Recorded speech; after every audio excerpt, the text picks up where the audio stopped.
मैं शशांक शर्मा आप सभी का स्वागत करता हूं केंद्रीय जल आयोग के बाढ़ पूर्वानुमान मॉनिटरिंग यूनिट के आधिकारिक यूट्यूब चैनल पर। आज दिनांक 6 सितंबर 2025 को हम आपको देश में मौजूदा बाढ़ की स्थिति और केंद्रीय जल आयोग द्वारा जारी की गई महत्वपूर्ण जानकारियां साझा कर रहे हैं। आज दोपहर तक की रिपोर्ट के अनुसार यमुना नदी मोहना पर बहुत गंभीर बाढ़ की स्थिति में बह रही है, इसलिए यहाँ रेड अलर्ट जारी किया गया है। इसके अलावा उत्तर प्रदेश, बिहार, दिल्ली, गुजरात, मध्य प्रदेश, राजस्थान, झारखंड, पश्चिम बंगाल, असम और उत्तराखंड में कई नदियाँ खतरे के निशान से ऊपर बह रही हैं और गंभीर बाढ़ जैसी स्थिति बनी हुई है। इन राज्यों में प्रभावित प्रमुख नदियाँ हैं गंगा, यमुना, घाघरा, गंडक, बूढ़ी गंडक, कोसी, बागमती, गोदावरी, बूढ़ी देही, हरदा,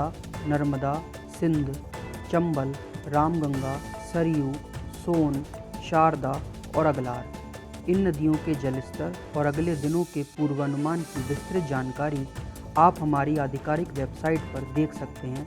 लिंक नीचे स्क्रीन पर उपलब्ध है। अब बात करते हैं पिछले 24 घंटों में हुई प्रमुख वर्षा प्रभावित क्षेत्रों की, जो इस प्रकार हैं।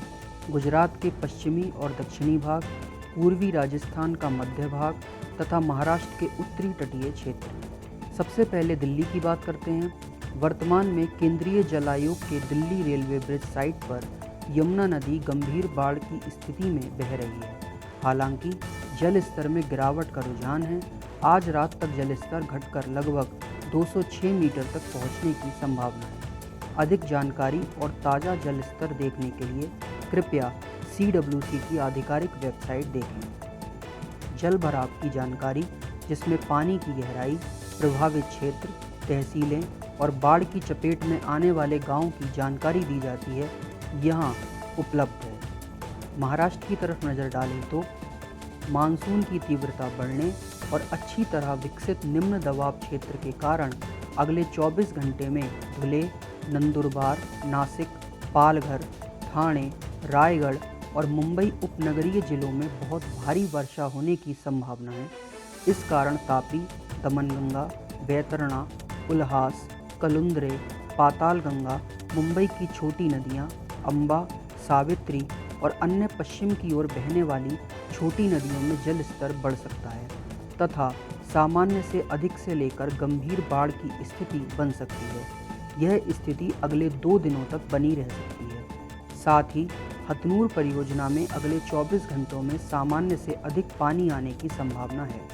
आइए अब गुजरात की बात करते हैं। दक्षिण गुजरात में नर्मदा, तापी, दमनगंगा समेत पूरी, अंबिका, औरंगा और पार जैसी नदियों में अगले 2 दिनों तक भारी बहाव और गंभीर बाढ़ की स्थिति बनी रह सकती है। डांग और नवसारी जिलों को सतर्क रहने की सलाह दी गई है। उत्तर गुजरात में मही, अनस, सोम, साबरमती, रेल और बनास नदियों का जलस्तर अगले 2 से 3 दिनों तक बढ़ने की संभावना है। इससे साबरकांठा, बनासकांठा, अरावली, मेहसाणा, अहमदाबाद, गांधीनगर, खेड़ा और महिसागर जिलों में बाढ़ का खतरा बढ़ सकता है। सौराष्ट्र क्षेत्र में भी खारी, उंड, उबेन, मच्छू, ब्राह्मणी, भुगावो, हीरेन, बगद, वातरू, भादर और उतावली कलूबार नदियों में भारी बहाव की आशंका जताई गई है। बोटाद,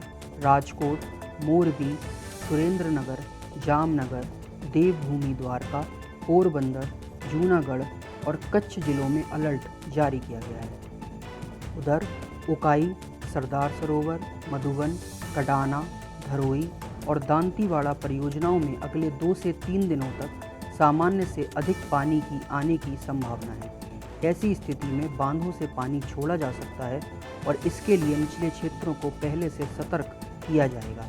लोअर साबरमती और नर्मदा क्षेत्रों में अगले 48 घंटों तक गंभीर बाढ़ की स्थिति बनने की संभावना है।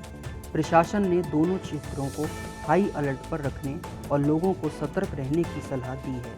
अब राजस्थान की तरफ नज़र डालते हैं। राजस्थान में अगले 2 दिनों तक नदियों का जलस्तर बढ़ने और सामान्य से अधिक से लेकर गंभीर बाढ़ की स्थिति बनने की आशंका है।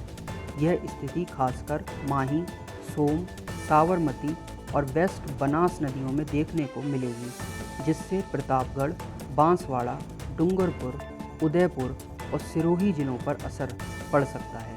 इसके अलावा बनास नदी और इसकी सहायक नदियों में भी पानी का स्तर बढ़ने की संभावना है, जिससे चित्तौड़गढ़, भीलवाड़ा और राजसमंद जिलों में बाढ़ की स्थिति बन सकती है।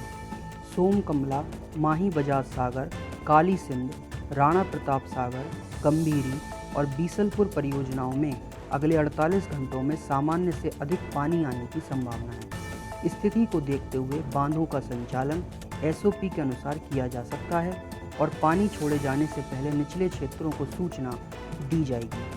उत्तर प्रदेश की बात करें तो उत्तराखंड से आने वाले भारी बहाव के कारण विशेषकर गंगा, रामगंगा और शारदा नदियों से उत्तर प्रदेश में अगले 2 से 3 दिनों तक गंगा, यमुना और रामगंगा नदियों में जल स्तर ऊंचा रहेगा और सामान्य से अधिक से लेकर गंभीर बाढ़ की स्थिति बनी रह सकती है। अंत में आप सभी सूचित रहें, सुरक्षित रहें और हम आपको अगले बुलेटिन में मिलेंगे।